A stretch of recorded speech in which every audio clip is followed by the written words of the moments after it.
warahmatullahi wabarakatuh. Halo Vela, selamat datang di YouTube channel aku.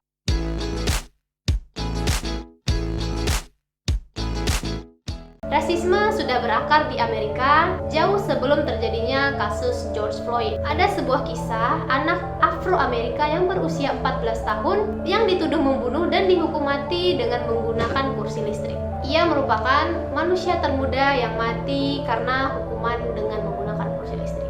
George Stinney merupakan anak laki-laki Afrika Amerika atau Afro-Amerika yang tinggal di daerah Alcolu, California Selatan. Alcolu merupakan sebuah kota pabrik kecil yang dibagi oleh rel kereta menjadi dua bagian, di mana satu sisi diisi oleh para warga kulit putih dan sisi lainnya diisi oleh para warga kulit hitam. Kisah ini bermula pada tahun 1944.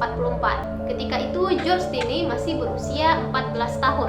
George Stinney sedang bermain di pinggir jalan bersama adiknya yang bernama Catherine. Ketika sedang asik bermain, tiba-tiba datanglah dua orang anak perempuan berkulit putih yang bernama Betty Juni Binnicker 11 tahun dan Mary Emma Thames 8 tahun.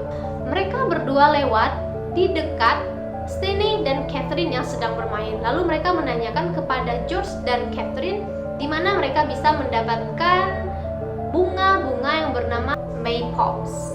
Setelah mempertanyakan itu kepada George dan Catherine, lalu George dan Catherine memberitahu bahwa mereka bisa mendapatkan bunga itu di arah tertentu. Lalu mereka mengikuti arah yang ditunjukkan oleh George dan Catherine. Hari itu, kedua bocah tersebut tidak pulang ke rumah. Keesokan harinya, pencarian besar-besaran dilakukan oleh pihak keluarga dan kepolisian. Tapi tetap saja tidak ditemukan. Namun, keesokan harinya, jasad Betty dan Mary akhirnya ditemukan. Mayat mereka ditemukan di sekitaran parit berlumpur di sebelah pemukiman milik warga kulit hitam. Keduanya menderita cedera pada bagian kepala yang sangat parah, dan di sekitar mayat mereka juga ditemukan sebuah paku besar yang diperkirakan dipergunakan oleh si pembunuh untuk melakukan kejahatan kepada mereka berdua. Beberapa jam setelah ditemukannya mayat tersebut, George Stinney dan kakaknya yang bernama Johnny ditangkap oleh pihak kepolisian. Namun, tak lama setelah penangkapan tersebut, Johnny, sang kakak, dipersilakan pulang. Pihak berwenang mengarahkan perhatian mereka kepada George. George diletakkan pada sebuah ruangan yang kecil dan George ditanyai sendirian di sebuah ruang kecil tanpa didampingi keluarga ataupun pengacaranya. Tak lama berselang, polisi mengklaim bahwa George telah mengakui perbuatannya bahwa ia telah membunuh Mary dan juga Betty. Sang polisi mengatakan motif pembunuhan George terhadap Mary dan Kathy dikarenakan bahwa George ingin berhubungan badan dengan Betty.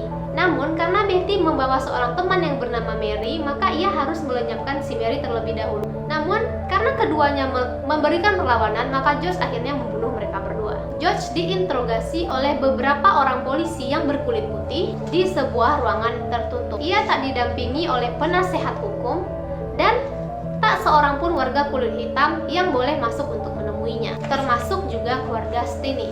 Persidangan akhirnya dimulai pada pukul 14.30 siang. Satu-satunya bukti yang memberatkan George Stinney pada saat itu ialah kesaksian 3 orang anggota polisi yang mengatakan bahwa George telah menyesali perbuatannya. Hanya butuh 1 hari, semua juri yang berkulit putih memberikan vonis bersalah terhadap George Stinney. Pada saat itu, hukum di Carolina menyatakan siapa saja yang telah berusia 14 tahun dianggap telah dewasa. Maka George Stinney dijatuhi hukuman mati menggunakan kursi listrik. Padahal tidak ada bukti yang mengaitkan George Stinney dengan kejadian pembunuhan pada masa itu. Catatan yang tertera di dokumen pengadilan Carolina Selatan menyebutkan bahwa Anda akan disentrum sampai tubuh Anda dianggap meninggal dunia secara hukum. Dan semoga Tuhan mengampuni jiwa Anda. Tak ada banding yang dilakukan oleh pihak keluarga karena mereka tidak memiliki uang untuk melakukan hal tersebut. Bersama pihak gereja setempat, ayah dan ibu George mengajukan permohonan kepada gubernur Carolina pada saat itu yang bernama Olin D. Johnson untuk menghentikan eksekusi. Namun tentu saja permintaan keluarga ini ditolak mentah-mentah oleh sang gubernur. Dalam waktu kurang dari 3 bulan pasca terjadinya pembunuhan, George Stinney dieksekusi di lembaga peradilan yang ada di Carolina Selatan. George Stinney dieksekusi pada Lembaga Permasyarakatan Columbia pada 16 Juni 1944. Ia digiring ke ruang eksekusi pada jam 7.30 pagi dengan mengapit sebuah Alkitab di tangannya. Karena tubuhnya yang kecil dengan tinggi 152 cm dan dengan berat 40 kg, petugas kesulitan untuk mengikatkan tubuh kecil George Stinney pada kursi setrum tersebut. Karena pada dasarnya kursi itu didesain untuk orang dewasa.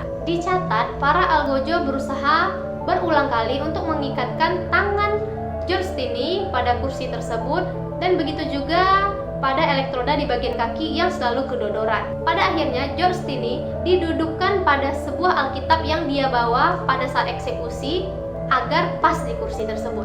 Ketika listrik dialirkan, tubuh kecil bocah tersebut mengejang. Para algojo membuka topeng George Stinney dan mempertontonkan wajah kecil yang malang itu terhadap 40 saksi yang hadir, termasuk juga diantaranya yaitu ayah dari kedua korban.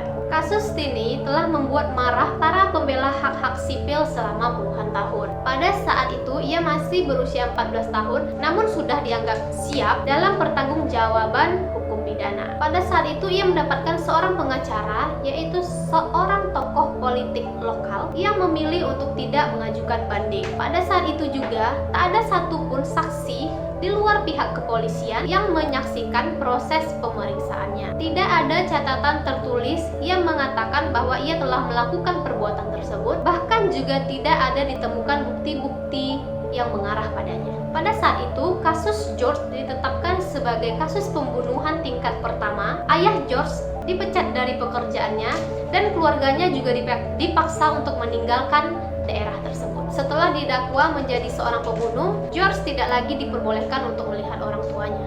Saat sidang berlangsung, sidang tersebut dihadiri oleh 1.000 orang, namun tak satupun warga kulit hitam diizinkan masuk.